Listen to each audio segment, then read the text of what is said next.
Welcome to Fieldsports Britain. Coming up, Roy Lupton's got a limp. A limp what, you may ask, but still he's out after roe deer. We've got politics for you, the future of lead shot in the UK. In News Stump, we have a big fox weighing 34 pounds from Russia. This photograph was sent in by viewer Vinnie Jones. But first, children, dogs, rabbits, we must be out ferreting. We've filmed the South Somerset Ferreters before. Well, they're back, and this time they reckon they've got the ultimate warren. It's a hill not far from the South Devon coast, and it's a honeycomb of berries. The South Somerset Ferreters are a group of families who get together on a Saturday not to go shopping, not to go to a theme park, they go ferreting.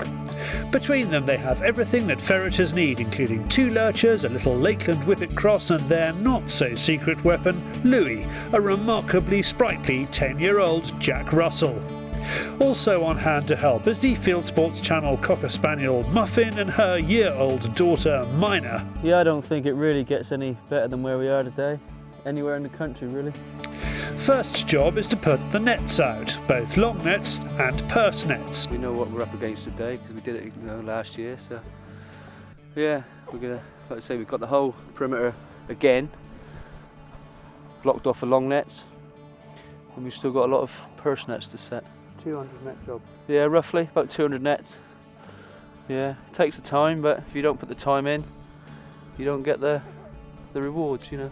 It's not just a case of bunging a net over a hole and banging it in. So you've got different sized nets here? Yes, I've got 4 footers, 5 footers and 6 footers, all for different holes. Does it depend on the size of the hole? Yeah. So. Then there are the elastic bands. Every purse net we use, we've got an elastic band around. So when we pick them up, if we've got any elastic bands left, we know we're missing a net from somewhere. It takes a couple of hours to put out this many nets. About 600 yards of long net we've got set up around as well. 5 dogs, about 15 ferrets, which we put down all in one go, so hopefully, fingers crossed, not a lot will get away. Next up, the stars of the show, the ferrets. We take time off for a bite to eat. Then, nets, dogs, children, everyone gets in position. There's even time to disentangle Mina from a long net. The first rabbits don't take long to bolt. Men, women and children are stationed around the long nets ready to dive on anything that wriggles. After a quarter of an hour of no activity, we reckon we've had the best of this berry. Now we have to retrieve the ferrets. When ferrets lay up and have to be dug out, they uncannily choose the thickest part of the brambles. You need to sweep the brambles with ferret finders. Just goes to show me, without these finders you'd lose ferrets. He went right the way across the other side. So good, yeah, got them all back now. Plus a rabbit for a bonus. Yeah. Years of experience tells them that this last ferret is deep underground. The fastest way to cut through the bramble roots is to send in Louis, still keen as a puppy. Once Louis has done his work, Jaff calls for another piece of kit. It's a ferreting endoscope. At last we find the final ferret. It was nowhere near the brambles, but in the next field, curled up with a rabbit. The next step is the main event. We're ferreting the open hillside. Jaff is relieved to find the berry here is not connected to the holes under the brambles next to it. We get more rabbit action from this side of the hill, and we're in a perfect place to watch it. There is even an opportunity to train a young dog to stay away from ferrets. The last ferret of the day has chosen the only clump of gorse to lie up beneath. It's another digging exercise with Louis on hand to offer help. If you want to find out more, search for South Somerset Ferreters on Facebook, and if you want to see our last film with them, click on the link on the screen. Or why not make your Louis very happy and start your own ferreting group? Well, it's time for the South Somerset Ferreters to break for lunch, and it's time for you to watch David on the Fieldsports Channel News Stump.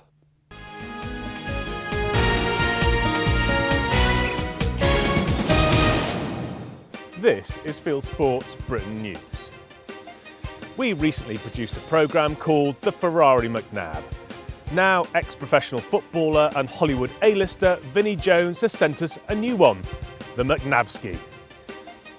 On a filming trip to Russia, Vinnie took time off to shoot a fox and a raccoon and caught a salmon in one day, then went on to rope an 800-pound bull. After he tried hard with a fly, the salmon fell to a spinner. The fox weighed in at a remarkable 34 pounds without the snow. They make them big in Russia, but the British record is 36 pounds. It was a 212-yard shot with a ticker T3 in 3:08. Two shooters from North Yorkshire raced to the rescue when a light aircraft crashed in front of them. DTL shooter Jack Thompson, who won the Basque World 410 Championships in September, and his mate Sam Graham were about to start pigeon shooting when they witnessed the crash. They dashed across a field in their 4x4, crossed the dyke and climbed the bank to find the two pilots dazed but unharmed. It's thought the Piper Arrow aircraft had suffered engine failure. Jack and Sam helped ferry emergency services personnel and firefighting equipment to and from the scene before abandoning their shooting plans. The best retrievers and handlers in Britain and Ireland are heading for the Cawdor estate in northern Scotland next week. Some 55 dogs are expected at the 2012 Retriever Championship, which will be held from the 26th to 28th of November. International Gun Dog League sponsors, Skinners, which also sponsors this news bulletin, is delighted to have been associated with the IGL for nearly 30 years.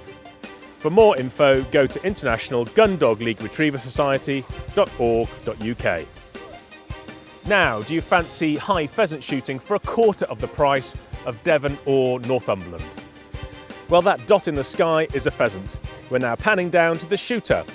Sporting agent La Sirota, which specialises in sport in Croatia and Serbia, is offering 2 back-to-back 300 bird days in December at £13 per bird plus flights. Visit lasirota.co.uk. Cartridge company Game Bore is backing 2 new clay competitions in 2013. Based on the popular White Gold Cup, one new competition is called the White Gold Challenge. Game Bore also plans to run a championship called the Game Bore Gold Cup, a 150-bird sporting course at the Westfield Shooting Ground in Gloucestershire. Visit gamebore.com for more. A retired policeman from Germany spent 3 hours trying to land a 540-pound halibut, a new world record. The fish was so big that at one point Reinhard Verman's rod snapped in two. The 62-year-old with 2 others fishing off Norway were only able to haul it onto their boat after tying a rope round it when it came alongside. The previous record for an Atlantic halibut was held by fellow German Gunther Hansel, who caught a 483-pound specimen off Iceland last year. And finally, another story about shooters saving the day. This time we're in South Dakota, USA. A party of pheasant shooters discovered 2 deers with antlers locked together. One deer had already died and the eagles were feeding on it as the other one struggled to get free. The shooters estimated that these deer had been in this situation for at least a couple of days. You are now up to date with Fieldsports Britain News. Stalking the stories, fishing for facts.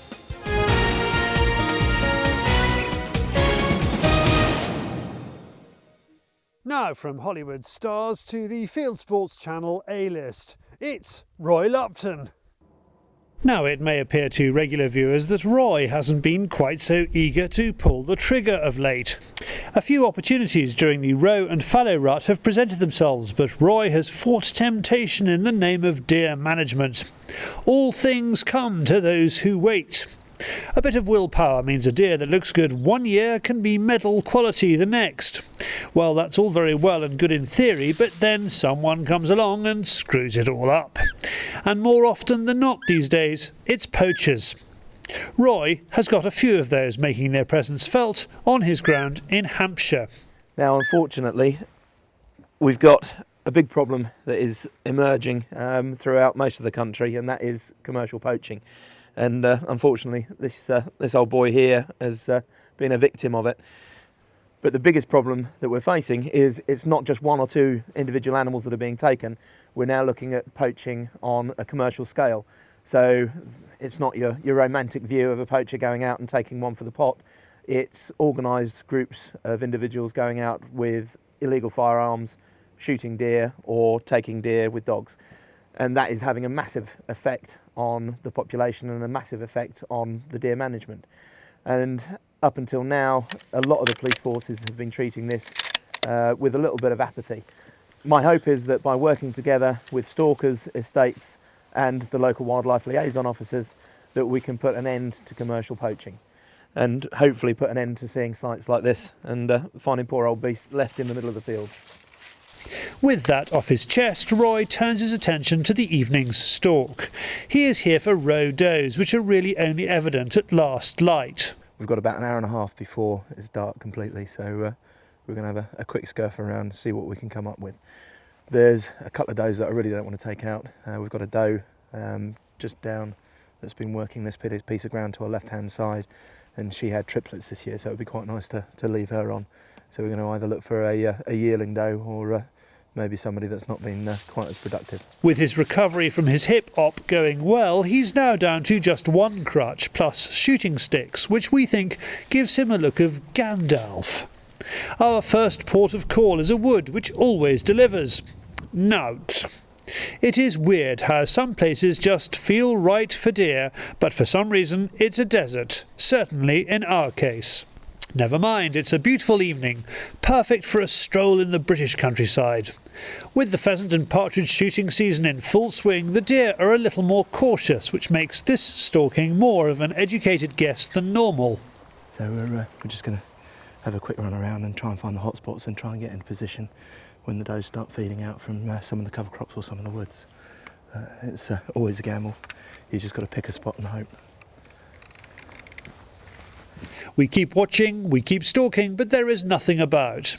This is a Roy stalking outing. Apparently, failure is not an option. I can see the sun starting to dip behind the trees. And we've got a rather eager cameraman to highlight the start of the doe stalking season. And so far we haven't seen a deer. So, yeah, this is the panic stage. And from the panic stage, you hope that you can come up with some concoction to get onto a deer. But if they're not out, there's not a lot you can do. We lose the light and the chance of a deer. Roy does spot one with the superior glass on top of his rifle, but we lose her in the cover crop. Of course, there's a host of reasons why we blanked, but Roy can't help feeling it's down to poaching pressure. We have been beaten by the light. The odd thing is, though, normally on this estate, on an evening stalking, you'd easily see 20, maybe 30 deer just on the little route that we followed. And this evening we've had perfect conditions for it. It's been a nice, relatively warm evening. The wind wasn't too hard or too cold. You just couldn't want for better conditions. And yet, we didn't see a single beast. And I think, unfortunately, we are seeing the results of a lot of poaching going on, not just on this estate, but in the surrounding areas. We'll come out in a couple of evenings' time and see if we can find a roe for the freezer. But at the moment, it's certainly not looking good. Not to be beaten, Gandalf keeps to his word and without any help from a cameraman nor stalking buddy, heads off to try and shoot and film some roe.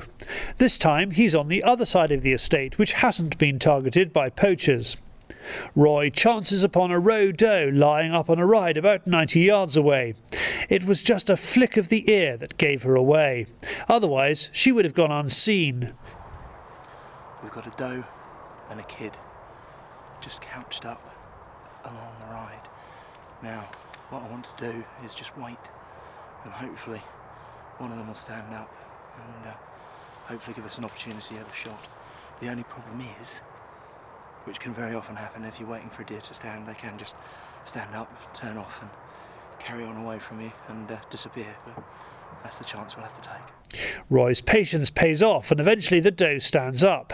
He shoots and she drops in the cover crop. She isn't alone. Roy repositions and takes the kid as well. It's probably not dependent, but Roy feels it's the best thing to do with winter on its way. We've caught up with where the doe is. She was just on about 90 yards and from where she was shot, she's probably gone 2 or 3 yards just into the thick heavy cover there, so no problems at all finding her. And obviously the kid just dropped on the spot further down the cutout in the game cover strip here. So yeah, nice successful evening. So it's now to drag them out and sort out the growlicking, and we can go home and have a nice cup of tea. So a good result and a grand effort by Roy, who managed to shoot 2 deer, capture it on film, having stalked into them while carrying a video camera plus tripod, a set of shooting sticks, a crutch, a pair of binos and a rifle. Maybe he does have magical powers after all. Last week, a conference in London examined lead shot. Does it have a future? We went along.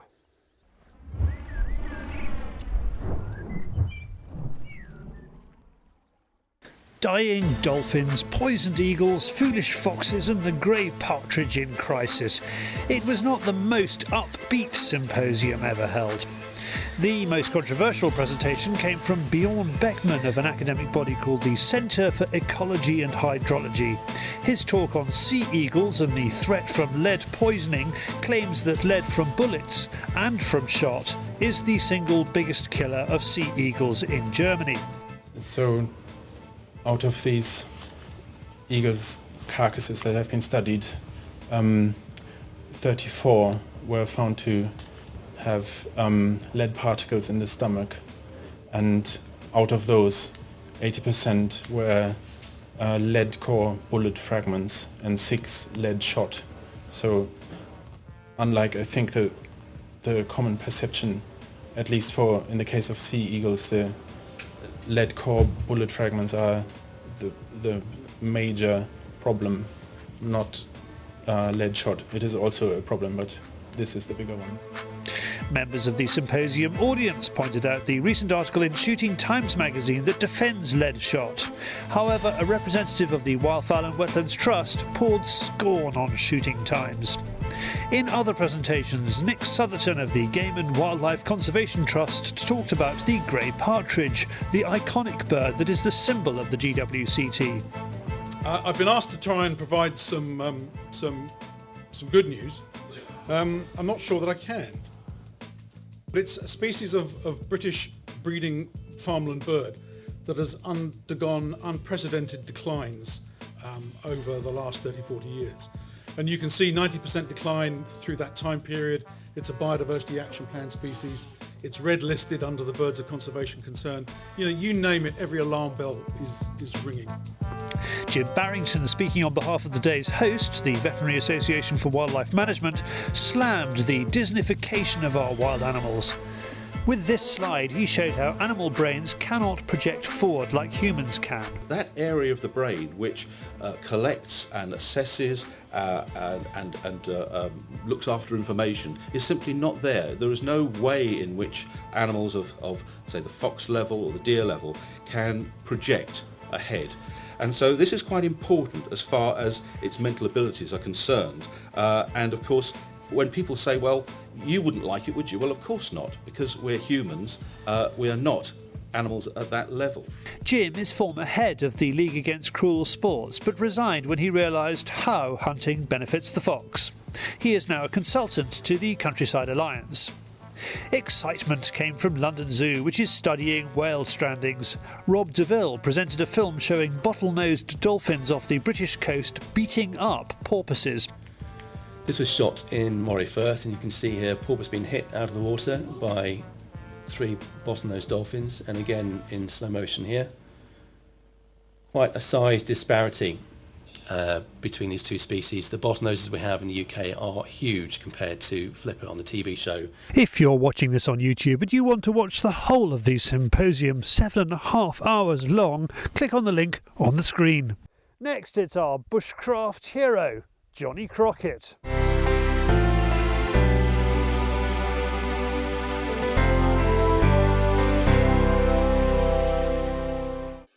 There's nothing quite as cheery as a fire. It's essential for cooking. Here is how to build one properly and get it going without matches. We'll need tinder to get the fire going. 2 good resources for this are dry goosegrass and dry bracken. So I've got some goosegrass here to make the heart of my tinder bundle. Now I just want something just to bulk it out a bit. Got some nice dead bracken here, and this bracken will just sit around the back of it. Got a bit more here. Don't need a huge amount, but this will just provide that extra flame just to get the tinder going. Be a bit careful when you're putting on bracken. It can cut. For the larger kindling, we need dead wood, and that needs to be collected. Fallen branches are the best source for this. They can often be found caught up in holly bushes. So this nice fine wood, that's what's going to catch first. And so we put this on a separate pile. You can afford to be a little bit sort of obsessive compulsive about this if you want. The more organised, the better your preparation, the better chance you have of getting your fire lit. With the firewood gathered, it's time for the magic to commence. Here's how to use a flint and steel to light your fire. What I'm going to do is I'm going to just flick down and make sparks. And those sparks are coming off the soft metal here. I've got a nice hard piece of flint, and when I strike down, you see all the sparks are going up.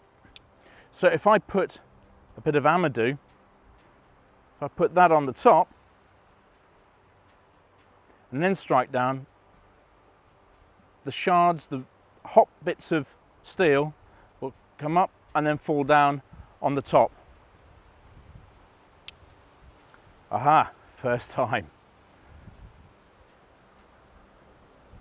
So we can see now how that works. And we can put that inside our tinder bundle.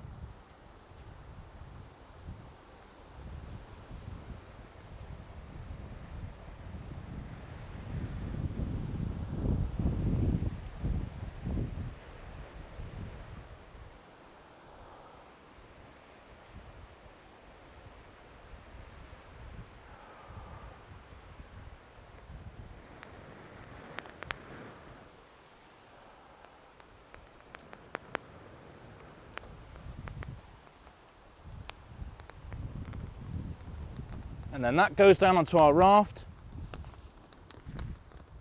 And then our two bundles of sticks, one goes on the top.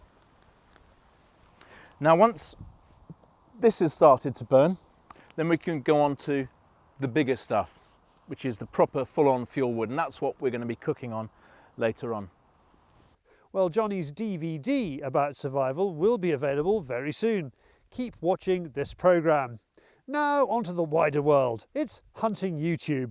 This is Hunting YouTube, which aims to show the best hunting, shooting and fishing videos that YouTube has to offer. Hunting FPS has not been doing much on YouTube recently, which is a great shame, but he did manage a couple of trips when the sun was out, and here is the footage. As you can see from slow motion airgun rabbit hunting #18, the bunnies have been causing a bit of damage and the farmer is keen for their numbers to be reduced. Now the clay season is not at its height in the UK at the moment on account of the wintry weather, but here's a good idea. Antigua Clays is the YouTube channel for a shooting resort in the Caribbean, which claims to be the only one of its kind. Even if you can't afford the airfare, here's a film to lighten up your day. The Lagotto Romagnolo is one of the new breed of gun dogs that follows in the paw prints of such Italian masterpieces as the Spinoni and Bracco. The famous gun dog photographer has a YouTube site. Nick Ridley 9261's film shows a group of UK-based Lagottos demonstrating their traditional work as gun dogs. From the Romagna sub-region of Italy, the name means lake dog from Armagnac. Now on to fish. Monster Lake Trout World Record Laker is a rediscovered film thought to be lost, dating from as long ago as 1996, when Bob Mesicoma caught and released a possible 60-pounder on Lake Athabasca in Saskatchewan. Easy for me to say. Moving down under, fishing Exmouth with bream gear and Mad Eye Lures is Aussie Breamer's latest technique for one of Australia's favourite sea fish. This film took a week to make. With Christmas coming, the DVD makers are using YouTube for their trailers, and it looks like wild boar is top of the menu. Here is the trailer to the hunting DVD Baiting Wild Boar, made in Sweden and with lots of shooting action. From Russia, Sladkova is a trailer for a DVD about hunting for wild boar, roe deer, red deer and game birds. More bucks, more boar, more bangs.